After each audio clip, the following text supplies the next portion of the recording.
অনেকদিন ধরে কচু শাক খেতে ইচ্ছে করছে, তো কিছু কচু শাক তুলে নিয়ে আসলাম।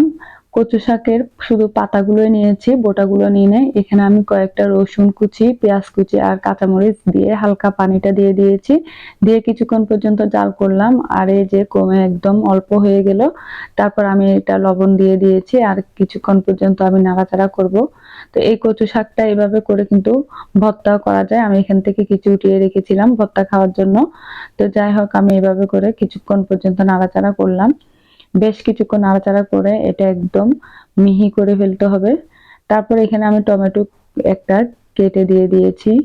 এরপর আরেকটা কড়াইয়ের মধ্যে আমি একটু তেল দিয়ে দিয়েছি। তারপর কয়েকটা শুকনা মরিচ আমি একটু ভালোভাবে তেলের মধ্যে ভেজে নিয়ে নিচ্ছি, একদম কালো কালো করে।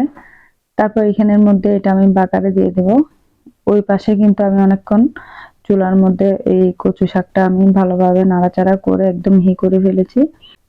শুকনা মরিচটা প্রায় হয়ে গিয়েছে। তারপর আমি এখানে পরিমাণ মতো রসুন কুচিও দিয়ে দিচ্ছি। তারপর রসুন কুচিটা দিয়ে কিছুক্ষণ ভাজা ভাজা হয়ে আসলে তার মধ্যে আমি কিছু পেঁয়াজ কুচিও দিয়ে দিচ্ছি। তারপর ভালোভাবে নাড়াচাড়া করে যে শাকটা আমি আগে থেকে করে রেখেছি সেই শাকটা দিয়ে দিয়েছি। তো শাকটার মধ্যে আমি কিছুটা ধনিয়ার গুঁড়া আর জিরার গুঁড়োও দিয়েছি। এটা আস্তে আস্তে করে অনেকক্ষণ পর্যন্ত আমি এটা নাড়াচাড়া করে রান্না করব। আর যেন গলাটা না ধরে তাই আমি একটু তেঁতুলের টক করে তারপর যে তেঁতুলের গাঁটটা ছিল সেটা দিয়ে দিয়েছি। দিয়ে কিছুক্ষণ নাড়াচাড়া করে ঢাকনাটা দিয়ে অনেকক্ষণ রান্না করলাম। এই যে ধনিয়া জিরার গুঁড়াটাও দিয়ে দিয়েছি। এই জিরার গুঁড়াটা দেওয়াতে কিন্তু অনেক ভালো ঘ্রাণ আসছিল।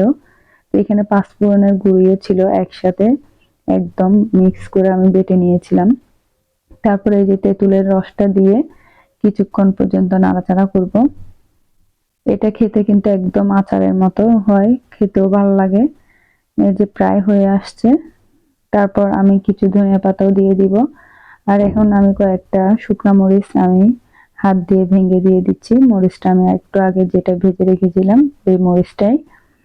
তারপর এভাবে করে কিছুক্ষণ নাড়াচাড়া করে ধনিয়া পাতাটা দিয়ে তারপর গরম গরম পরিবেশন করব। তো কেমন লেগেছে অবশ্যই জানাবেন। আর ভালো লেগে থাকলে লাইক, কমেন্ট, শেয়ার দিয়ে পাশে থাকবেন। তো ভালো থাকেন। আল্লাহ হাফেজ।